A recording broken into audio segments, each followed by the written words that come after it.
ضروری نہیں کچھ غلط کرنے سے دکھ ملے، حد سے زیادہ اچھا ہونے کی بھی قیمت چکانی پڑتی ہے۔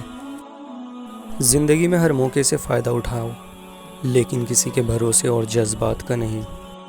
ناشکری زوال کا آغاز اور استغفر اللہ بلندی کا وظیفہ ہے، اور اکثر ہم سمجھتے کم سمجھاتے زیادہ ہیں، اس لیے سلجھتے کم اور الجھتے زیادہ ہیں۔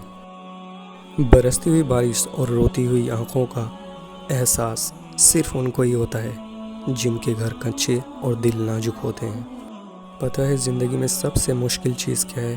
اس اعتماد کو ریزہ ریزہ ہو کر بکھرتے ہوئے دیکھنا جو آپ نے بڑی مشکل اور کشمکش کے بعد کسی پر کیا ہو۔ خوشی اور خوش قسمتی دو الگ الگ چیزیں ہیں۔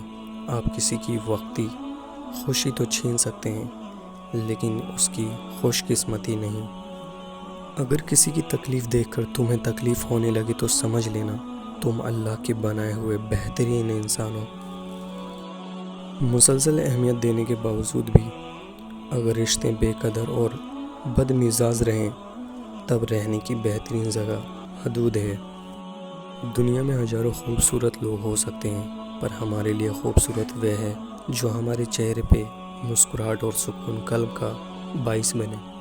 اور زندگی تب خوبصورت ہونے لگتی ہے جب کسی کے چہرے پر مسکراہٹ ہو اور وجہ آپ ہو۔ اور کبھی کبھی زندگی میں سب کچھ خدا پر چھوڑ دینے کے سوا کوئی راستہ نہیں ہوتا۔